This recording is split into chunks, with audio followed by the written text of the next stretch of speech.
Elkeen van ons se hartsbegeerte is om geseënd te word. Is dit nie so nie? Jou hartsbegeerte vandag is om die seën van Jahweh te ervaar. Jou hartsbegeerte is om in alle aspekte van jou lewe en jou hele huisgesin, jou huwelik, jou kinders, jou man, jou vrou, jou gesin, dat jy geseënd sal wees. Dis jou hartsbegeerte. Maar vir ons om daardie hartsbegeerte te ontvang, is daar iets wat ek en jy moet doen. Daar's iets wat ek en jy moet doen. Want onthou, die seën van Jahweh val nie net in ons skoot verniet nie, hoor. Die seën van Jahweh kom nie net omdat ons maar net is wie ons is nie. Die seën van Jahweh gaan altyd te paard gaan met sy woord. Want onthou een ding, Vader strees nooit op buite die raamwerk van sy woord nie. Hy sal jou nie seën as jy nie binne die raamwerk van sy woord funksioneer nie. As jy buite die raamwerk van sy woord funksioneer, kan ek en jy nie verwag dat die bo-natuurlike hand van seën op jou lewe moet wees nie.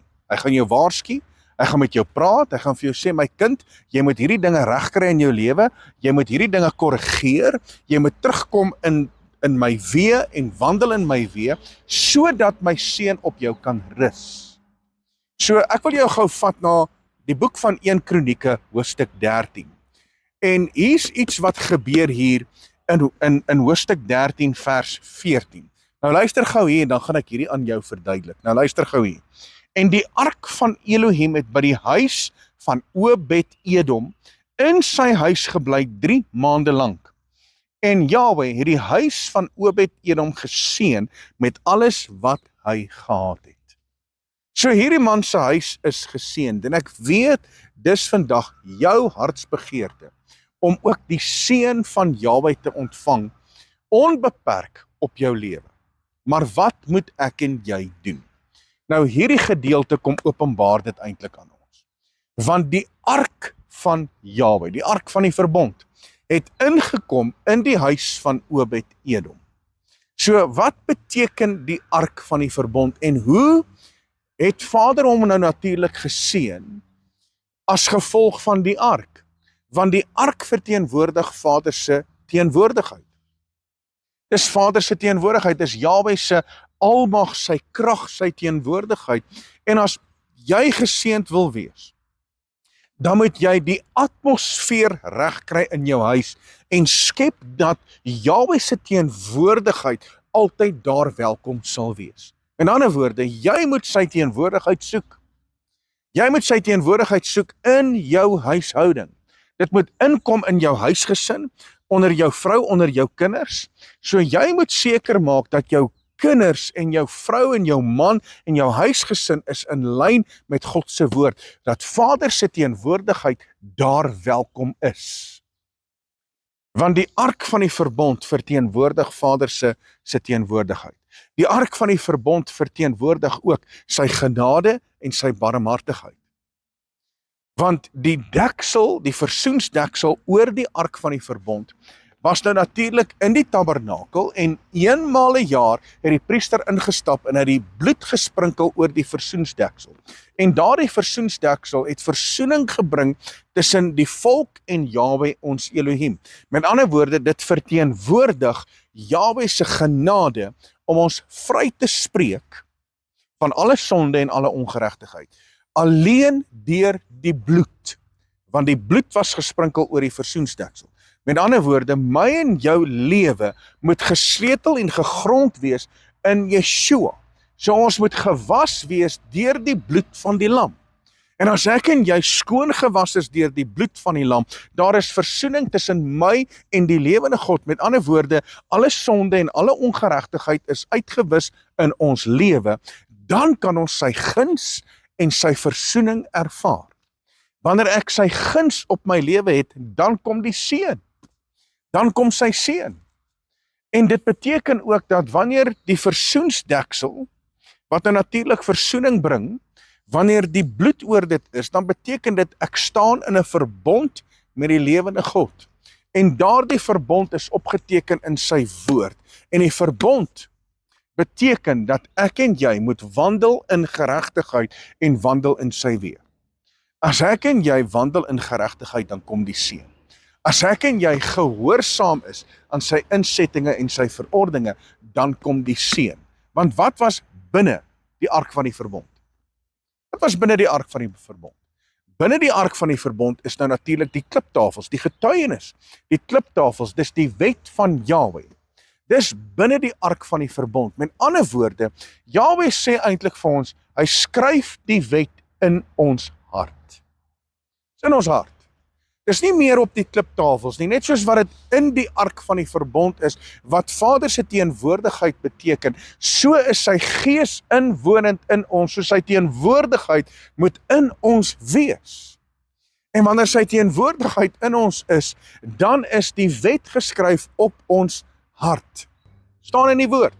En dat hy maak sy gees, of hy gee die gees in ons binneste, wat maak dat ons in sy insettinge en sy verordeninge wandel.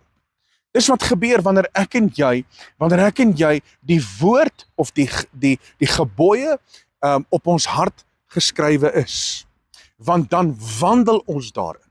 En sy gees help ons om daarin te wandel, soos wat die kliptafels in die ark van die verbond is, so moet die kliptafels ook op ons hart wees, in ons hart geskrywe, en dan kan ons daarvolgens wandel. Tweedens, wat was nog in die ark van die verbond? Dit was die goue kruik, wat vol manna is. En daai manna in die goue kruik, en ons weet nou natuurlik, die woord leer ons, dat as die manna opgeneem is, 'n volle omer of 'n gomer hoeveelheid, as dit opgeneem is, dan moet dit gebruik word vir daardie dag. As daar enigiets oorgebly word, dan vrot dit, daar's wurms, dit vrot, dit hou nie. En op die Vrydag is daar 'n dubbele porsie, sodat dit behoue sal bly vir die Shabbat. En hier kom die wonderwerk, dat die manna wat in die goue kruik is, het altyd vars gebly. Want wat verteenwoordig daardie manna in die goue kruik? Dit verteenwoordig Yeshua, ons verlosser en saligmaker, wat nou natuurlik die brood van die lewe is. En hy kom verklaar dit in Johannes 6 vers 48, dat hy is die brood van die lewe. En wanneer ek en jy deel het aan die brood van die lewe, weet jy wat gebeur? Ek en jy sal geseënd wees. En dan die derde item, wat nou natuurlik in die ark van die verbond is Aaron se staf met die amandelbloeisels. Nou, Aaron se staf beteken autoriteit en gesag, aangestel deur Jahwe. En ek en jy is 'n koninklike priesterdom. Die woord kom leer my dit in die boek van Petrus. Ek en jy is 'n koninklike priesterdom. Ons is 'n uitverkore volk, halleluja. En as jy 'n uitverkore volk is, en as jy 'n koninklike priesterdom is, dan beteken dit, jy moet soos 'n koning en 'n priester optree. En as jy soos 'n koning en 'n priester optree, dan sal jy geseënd wees al die dae van jou lewe. So die ark van die verbond kom in die huis van Obed-Edom. En hy word geseën vir 3 maande lank, dan is daar seën. Alles wat hy vind om te doen is geseënd. En ek wil vandag vir jou sê dat as ek en jy net sal toelaat dat die ark van die verbond, Jahwe se teenwoordigheid en alles met betrekking tot dit in ons lewe kom manifesteer en in ons huishouding inkom en ons lewe volgens die woord van Skepper lewende God. Weet jy wat gaan gebeur? Ek en jy gaan geseënd wees soos Obed-Edom. Ons gaan geseënd wees. Ek en jy gaan dit ervaar wat daai man ervaar het. En jy gaan uit jou nate uitbars en alles gaan geseënd wees. Jou kinders, jou vrou, jou man gaan geseënd wees wanneer ek en jy kan doen dit wat die woord vir my en jou sê om te doen. Halleluja. So mag Vader se teenwoordigheid vandag by jou wees. My hartsbegeerte is dat jy weer 'n honger en 'n smagting sal hê na sy teenwoordigheid. En dat die wet op jou hart geskrywe sal wees. Dat jy sal seker wees dat jy wandel ooreenkomstig sy woord. Dat jy in die woord sal funksioneer sodat jy binne die raamwerk van God se woord geseënd sal wees. My hartsbegeerte is dat jy sal geniet dit wat Jahwe ons Elohim vir jou kom gee vanuit die hemel uit, en dat jy die brood van die ewige lewe sal neem wat Yeshua is, en dat jy jou autoriteit en gesag sal opneem as 'n koning, priester en 'n profeet, sodat Jahwe ons Elohim in en deur jou vereer en verheerlik sal word. Mense, baie dankie dat jy ingeskakel was. Ek weet sommer hierdie woord inspireer jou vandag en dat jy vandag sal wandel soos wat die woord vir jou sê om te wandel en jy sal geseënd wees. Halleluja! Mense, dankie, wees geseënd op hierdie Vrydag. Tot volgende keer. Shalom.